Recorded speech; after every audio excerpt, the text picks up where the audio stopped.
ஒரு அடர்ந்த காட்டில் பூனை ஒன்று மற்ற விலங்குகளுடன் வசித்து வந்தது. அதனுடைய நண்பர்கள் ஒரு மான், முயல், அணில், வாத்து, சேவல் மற்றும் ஒரு பறவை. காட்டில் அவை சந்திக்கும் பொழுது ஒன்றுக்கு ஒன்று ஹெலோ சொல்லிக்கொள்ளும். அவைகளுக்குள் ஒரு நல்ல உறவு உருவானது. ஒரு நாள் காட்டில் அனைவரும் ஒரு இடத்தில் சந்தித்தன. ஒருவருடன் ஒருவர் பேசிக் கொண்டிருந்தன. இந்த சந்திப்பு பூனையின் தலைமையில் நடந்தது. பூனையின் நண்பர்கள் அனைவரும் பூனையின் முகத்தில் இருந்த வருத்தத்தை கண்டன. இதை தலைமையிடம் எப்படி கேட்பது என எல்லோரும் தயங்கின. துணிந்து முயல் கேட்டது. ஓ ஹெட், ஏன் இவ்வளவு கவலையாக இருக்கிறீர்கள்? நீ எப்படிடா கண்டுபிடித்த? முகத்தை வைத்து மனதை படித்துவிட முடியுமா உன்னால? கில்லாடிடா நீ. உங்கள் முகத்தை பார்த்தாலே உங்கள் கவலை எனக்கு தெரிகிறது. நான் கவலையில்தான் இருக்கிறேன். காட்டில் மற்ற விலங்குகளை பார்க்கும் பொழுது நான் அவர்களை விட தாழ்ந்தவனாக ஃபீல் பண்றேன். கடவுள் நம்மை மற்ற விலங்குகளான லாயன், எலஃபண்ட் போல ஏன் படைக்கவில்லை என கவலையாக உள்ளது.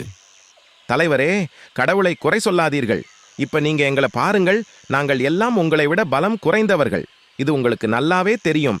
நம் வாழ்க்கையை நாம் வாழ்வோம். ஹெட், நீங்க இன்னமும் எதையோ மறைக்கிறீர்கள். உண்மையை சொல்ல ஏன் இந்த தயக்கம்? சொல்லுகிறேன், கேள். என்னால் சிங்கமாகவோ யானையாகவோ மாற சாத்தியமில்லை. அதற்கு பதிலாக நான் அவர்களை நண்பர்களாக ஆக்கிக்கொண்டு அவர்களுடன் சேர்ந்திருந்தால் மற்ற விலங்குகளும் என்னை மதிக்கும் அல்லவா? அவர்களைப் போல் நானும் வாழ்வது போல் ஆகுமே.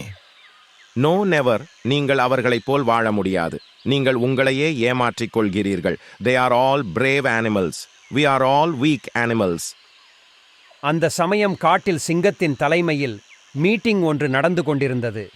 ஒரு வேட்டைக்காரர் காட்டினுள் தங்குவதற்கான பொருட்களுடன் வந்து டென்ட் ஒன்றை அமைத்துக் கொண்டிருந்தார். பைனாக்குலர் மூலம் காட்டினுள் நோட்டமிட்டு கொண்டிருந்தார். நல்லவேளை நான் உங்களிடம் ஒரு நியூஸ் சொல்லலாம் என தேடி வந்தேன். நீங்களோ எதிரே வந்து விட்டீர்கள். A hunter is making a tent for his stay in our forest. Dear bird, வரும் வழியில் நாங்களும் கவனித்தோம். காட்டில் ஏதோ விபரீதம் நடக்கப் போகிறது. பூனை தன் நண்பனான முயலின் அறிவுரையை கேட்டும் தன் மனதை மாற்றிக்கொள்ளவில்லை. அப்போது அங்கே ஒரு கரடி வந்தது. கரடியை பார்த்தவுடன் கரடியுடன் நட்பாக இருக்க ஆசைப்பட்டது. டியர் கரடி, நான் உன்னுடன் நட்பாக இருக்க விரும்புகிறேன். உனக்கு ஏற்கனவே நிறைய நண்பர்கள் இருக்கிறார்களே. சரி வா, நாம் நண்பர்களாக இருப்போம். கரடியும் பூனையும் காட்டினுள் நடந்து சென்றன. அப்போது திடீரென ஒரு யானை ஒன்று வந்தது. யானையை கண்டவுடன் கரடி பயத்தில் காட்டினுள் ஓடியது. பூனை உடனே கரடியை விட யானை மிகவும் பலம் வாய்ந்தது என நினைத்தது. சப்தமில்லாமல் பூனை யானையின் அருகில் சென்றது. யானையிடம் நாம் நட்பாக இருப்போம் என்றது. நட்பு என்பது தானாக நிகழக்கூடிய ஒன்று. இருவர் பழக பழக நட்பு தானாகவே உருவாகும். அந்த மாதிரி எதுவும் நமக்குள் நடக்கவில்லையே. உனக்கு எதற்கு என் நட்பு வேண்டும்? காரணத்தை சொல். நீங்கள் மிகப்பெரியவர், மிகவும் பலமானவர். இதுதான் காரணம், வேறொன்றும் இல்லை. இதை கேட்டு மகிழ்ந்த யானை கர்வத்துடன் பூனையின் நட்பை ஏற்றுக்கொண்டது. பூனை யானையுடன் காட்டினுள் நடந்து சென்றபொழுது திடீரென புலி ஒன்று வந்தது. புலி வந்ததும் யானை பயந்து காட்டினுள் ஓடியது. அதை பார்த்த பூனை உடனே யானையை விட புலி மிகவும் பலம் வாய்ந்தது என நினைத்தது. Tiger sir, how are you sir? நான் நல்லா இருக்கேன். உனக்கு என்ன வேண்டும் சொல். I need your friendship sir. Okay, accepted. எனக்கும் ஒரு ஒற்றன் வேண்டும். உனக்கு முன் அனுபவம் இருக்கிறதா இந்த ஒற்றன் வேளையில்? என்னுடைய ஸ்பெஷலிட்டியே அதுதான் சார். நான் பிறந்ததே அதற்குத்தான் சார். நான் வேவு பார்க்கும் பொழுது கால்களின் நகத்தை உள்ளே இழுத்துக்கொள்வேன். எனவே நான் நடக்கும் பொழுது எந்த சத்தமும் வராது. You are appointed. நான் வேட்டையாடி சாப்பிட்ட மீதத்தை நீ சாப்பிட்டுக்கொள். Thank you so much sir. அப்பொழுது சிங்கத்தின் கர்ஜனை சத்தம் கேட்டது. உடனே புலி பயந்து காட்டினுள் ஓடியது. உடனே பூனை புலியை விட சிங்கம் மிகவும் பலம் வாய்ந்தது என நினைத்தது.